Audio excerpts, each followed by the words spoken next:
Reciba un cordial saludo, miembros del jurado. En la segunda etapa de nuestra tesis, Generación de combustible a partir de desechos plásticos, veremos las secciones de diseño, análisis de resultado, conclusiones y recomendaciones. En la sección de diseño tenemos la selección de materia prima, el proceso termoquímico, la construcción del equipo, simulación y un ejemplo de viabilidad financiera a nivel de escala industrial. Las materias primas que se utilizan en el proceso de pirólisis dependen de la matriz de desechos plásticos disponibles en el país donde se va a implementar la tecnología de pirólisis. Para el caso de El Salvador, esta matriz se compone de la siguiente manera: 45% de polietilenos, 21% de polipropileno, 14% de PET y el 20% de otros tipos de plásticos. También debemos de tener en consideración lo siguiente: la procedencia de estos desechos plásticos, los cuales pueden ser de dos tipos: preconsumo o postconsumo, los cuales han sido categorizados de esta manera según la norma ISO 14021. De la procedencia depende el grado de contaminación que puedan tener estos desechos plásticos. Otra cosa a tener en cuenta es la cadena de suministros para la adquisición de la materia prima, en donde se incluyen los pepenadores, los recolectores, los lugares de acopio, las municipalidades, ya que esto es lo que agrega directamente el valor económico a la adquisición de la materia prima. En la tesis, nosotros optamos por utilizar como materia prima polietileno de alta densidad y de baja densidad como polipropileno, ya que según estudios anteriores y experimentos realizados en otros países, estos plásticos han presentado un comportamiento excelente en el proceso de pirólisis. Como siguiente punto tenemos el proceso térmico. El proceso que nosotros hemos estado mostrando nuestro estudio acerca de es el proceso de pirólisis térmica, el cual consiste en la degradación térmica de un polímero cuando se somete a altas temperaturas en ausencia de oxígeno. Hay un número de variables que influyen directamente en el proceso de pirólisis. Como número uno tenemos la velocidad de calentamiento, la cual influye directamente en la distribución de los productos obtenidos. En función de la velocidad, podemos clasificar la pirólisis como pirólisis lenta, pirólisis rápida o pirólisis flash. La pirólisis lenta, la velocidad de calentamiento se ve reflejada en decenas de grados centígrados sobre minuto. La pirólisis rápida tiene una velocidad de calentamiento moderada. La pirólisis flash tiene una velocidad de calentamiento superior a los 250 grados centígrados sobre segundo. Como siguiente punto tenemos el tiempo de residencia. Este tiempo de residencia es muy importante en el proceso, ya que depende del tiempo de residencia se pueden generar reacciones secundarias y pueden afectar directamente al rendimiento de los productos. También tenemos la temperatura, la cual es la variable más influyente en el proceso, pues dependiendo su aumento, esta también tiene productos o podemos obtener productos gaseosos cuando aumentamos más la temperatura. Podemos ver la temperatura baja, media y alta. Baja es con valores inferiores a los 400 grados centígrados. Media entre 400 y 600 grados centígrados. La alta es superior a 600 grados centígrados. También tenemos el tamaño de las partículas, lo cual influye también porque si se tienen partículas demasiado grandes, por lo general se agrega un triturador al inicio del sistema para poder disminuir el tamaño de estas partículas y poder lograr una mayor eficiencia en la reacción. También tenemos la presión. Cuando hay una presión baja se reduce la condensación de los fragmentos.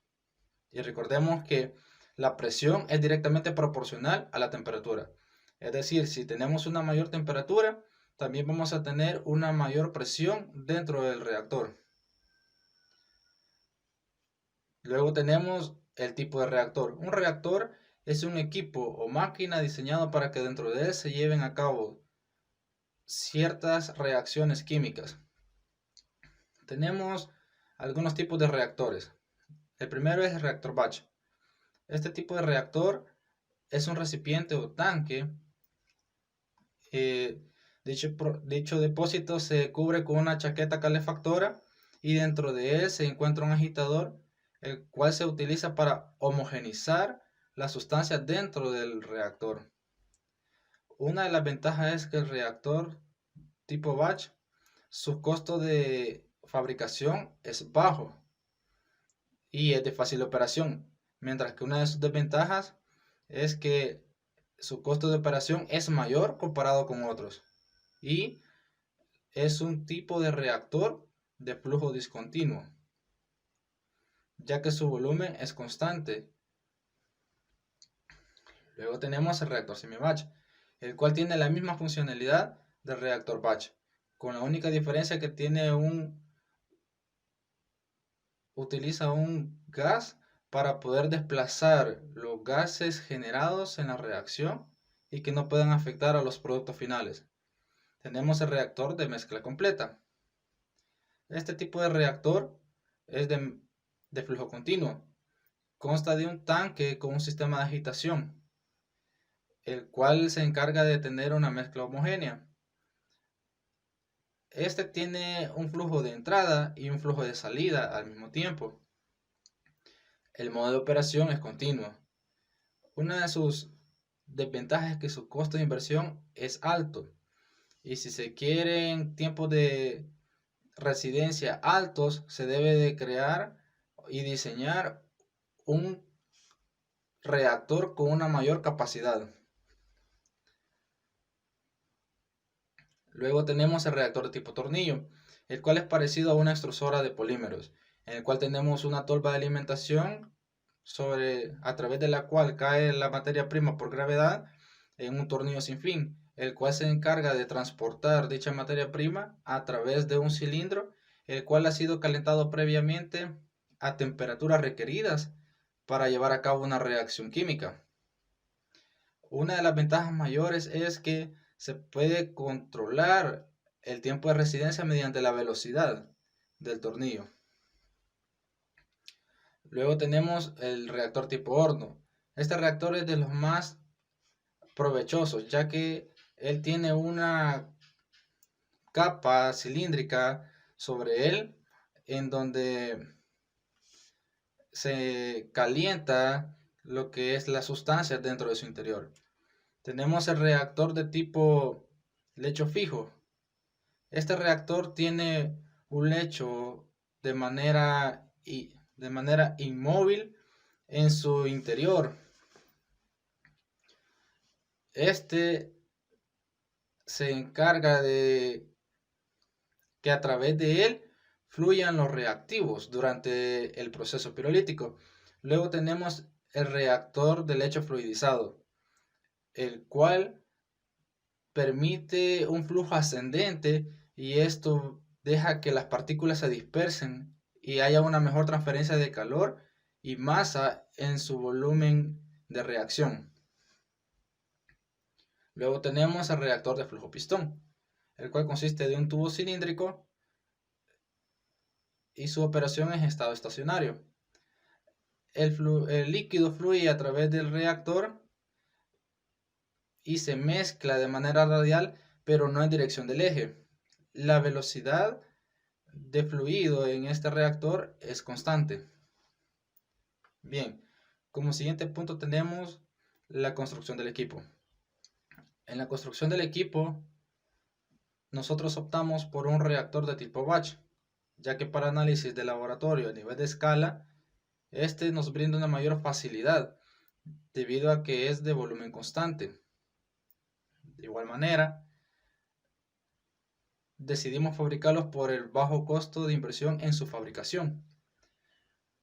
hemos diseñado un reactor para una capacidad de 6 litros, su volumen. Se ha dividido 2 litros para polietileno de alta densidad, 2 litros para polietileno de baja densidad y 2 litros para polipropileno. Teniendo este volumen y la densidad de cada plástico, procedemos a calcular la masa correspondiente para cada tipo de plástico, quedando de la siguiente manera: 1.94 kilogramos de polietileno de alta densidad, 1.88 kilogramos de polietileno de baja densidad y 1.90 kilogramos de polipropileno. Calculamos el diámetro con base al volumen y tenemos como resultado 20 centímetros y una altura de 23 centímetros, tomando en cuenta un factor de seguridad del 20%.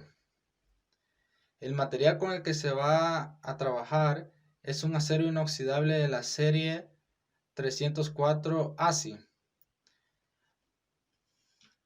el cual vamos a adquirir en Grupo Miguel, El Salvador, ya que es la única empresa que tiene en stock este tipo de acero inoxidable. Para el sistema de calentamiento tenemos un quemador de gas licuado de petróleo, el cual está disponible en la empresa ABCO El Salvador. Para controlar la temperatura de reacción, vamos a utilizar un control de temperatura, una termocupla y una válvula de apertura proporcional. Luego tenemos como siguiente punto la simulación del proceso. Hacemos uso de un software de diseño SuperPro Designer, el cual nos sirve para diseñar procesos a escala y procesos a nivel industrial, el cual nos brinda resultados financieros de producción, de mantenimiento y de montaje, y nos dice cuántos ciclos podemos tener al año con base a los datos que nosotros ingresamos. Los cálculos con los que hemos simulado ha sido tomando en cuenta un reactor de 6 litros, que es el que hemos diseñado. Este software nos pide haber calculado anteriormente algunos datos como son volumen de las sustancias, masa, el tipo de calentamiento que vamos a tener para poder hacer los cálculos correspondientes. Este software ayuda a tomar una decisión cuando tenemos un proyecto y lo queremos ejecutar. Al momento de simularlo podemos ver cómo se va a comportar financieramente y técnicamente y tomar una decisión si va a ser factible o no va a ser factible la ejecución de dicho proyecto. En la simulación que se realizó en SuperPro Designer se tomó como base un volumen de 6 litros que se dividió en 3 partes iguales para los 3 tipos de plástico que se planea utilizar. De estos, 2 litros fueron para el plástico de polipropileno, 2 litros para el plástico de polietileno de alta densidad y 2 litros para el polietileno de baja densidad.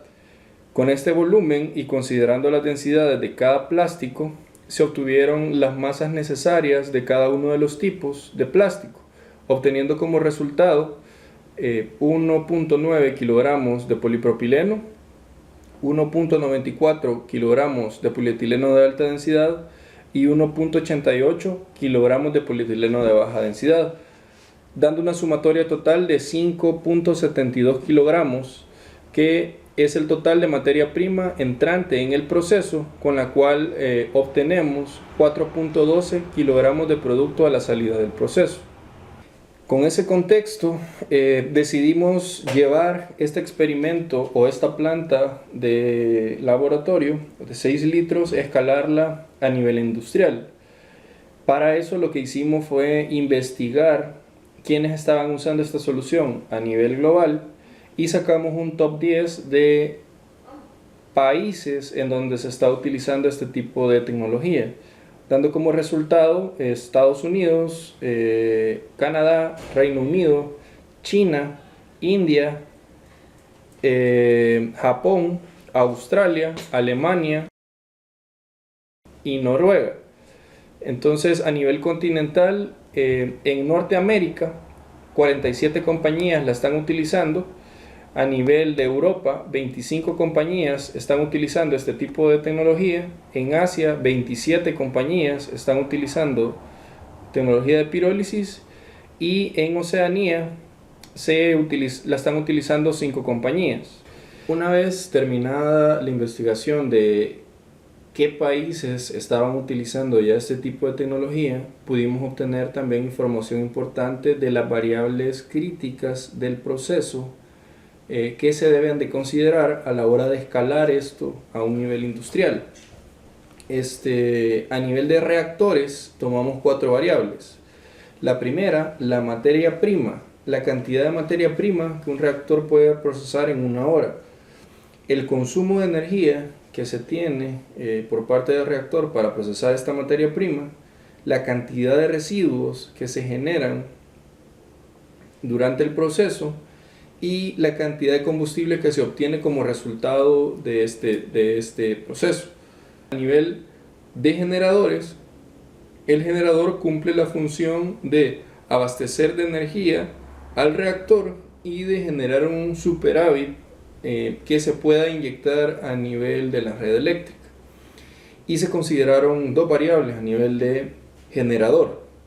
Una es la cantidad de consumo de combustible y la cantidad de energía obtenida a partir de ese consumo.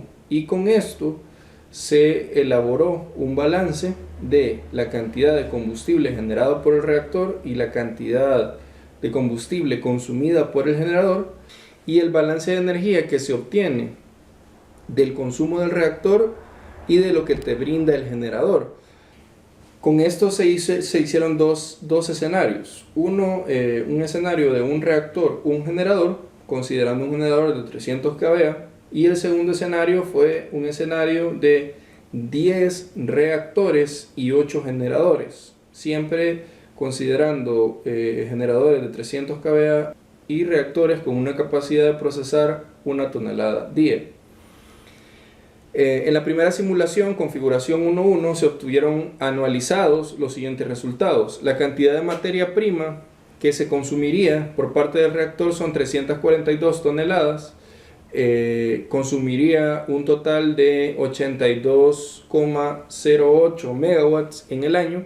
Generaría 17.100 kilogramos de residuos o 17,1 toneladas de residuos y 303.240 litros de combustible o aceite recuperado. Por parte del generador, el generador consumiría 319.200 litros de combustible o aceite recuperado y nos entregaría una cantidad de 1,53 megawatts de energía, dándonos un balance de combustible de menos 15.950 litros, es decir, nos harían falta 15.960 litros de combustible para poder operar al 100% el generador, y un superávit de 1,44 megawatts. Entonces esta configuración 1.1 no resulta viable. Luego, en el siguiente escenario se simularon 10 reactores y 8 generadores y se obtuvieron los siguientes resultados. A nivel anualizado, se consumirían 3.420 toneladas de residuos plásticos. Se consumirían 820,8 megawatts de energía y se generarían 171 toneladas de residuos. Cabe mencionar que estos residuos son combustible sólido, es un carbón inerte, y se generarían 3.249.000 litros de combustible en el año. Por otro lado, los 8 generadores consumirían 3.248.640 litros de combustible o aceite recuperado y generarían 14.515 megawatts de energía, obteniendo entonces un balance de 360 litros de combustible positivo y un balance de energía de 13.694 megas, siendo este ya una configuración positiva. Mediante este análisis, los resultados nos permiten visualizar que utilizando únicamente un reactor no se podrá producir la cantidad necesaria de combustible para poder operar un generador de una capacidad de 300 kVA, y tampoco cumple con el objetivo de generar la suficiente energía para que el caso de negocio sea atractivo para una compañía que quiere implementar esta tecnología en la región. Por lo tanto, se decidió simular a 10 reactores para incrementar la escala y poder suplir, en primer lugar, la demanda de los 8 generadores o de la cantidad de generadores que nos van a brindar una cantidad en superávit de kilowatts o megawatts año que sean atractivos para poder hacer viable a nivel financiero este proyecto, y el resultado fue positivo. Luego, como punto final, en conclusiones y recomendaciones, vamos a iniciar con las conclusiones. Los procesos de reciclaje químico ya están siendo utilizados ampliamente por empresas que se dedican a la degradación térmica de desechos plásticos. Existe poca o nula utilización de este tipo de tecnología a nivel de Centroamérica, y a nivel académico existe poca información bibliográfica sobre esta tecnología debido a que esto es algo emergente. Digamos que para hacer este trabajo de tesis nos tocó contactar con centros de investigación especializados e investigadores que están dedicándose de lleno a este tipo de temas, y contactamos con gente de Colombia, Guatemala, Estados Unidos, Costa Rica, para poder entender el funcionamiento de estos procesos y sus variables críticas. Como recomendaciones, se recomienda destinar fondos de investigación científica en general para temas de circularidad y resiliencia de las economías actuales. También se recomienda incluir este tipo de tecnología en la currícula académica, es decir, que se puedan de alguna forma instruir a las nuevas generaciones en la operación, uso y fenómenos físicos y químicos que explican la degradación térmica de los polímeros, y también se recomienda poder invertir en reactores didácticos de pirólisis para que este ciclo de enseñanza-aprendizaje pueda ser más sólido. También se recomienda entrenar a los estudiantes en el uso de software de diseño como SuperPro Designer, que al final vienen siendo herramientas que dan un plus a la hora de entrar a la industria, porque te da una perspectiva de variables de operación y financieras y también variables químicas que están cercanamente relacionadas en este tipo de procesos de especialización. Así concluimos esta exposición. Esperamos que haya sido del agrado del jurado evaluador, y para poder ahondar más en los temas pueden revisar la tesis de ingeniería relacionada a la generación de combustibles a partir de desechos plásticos.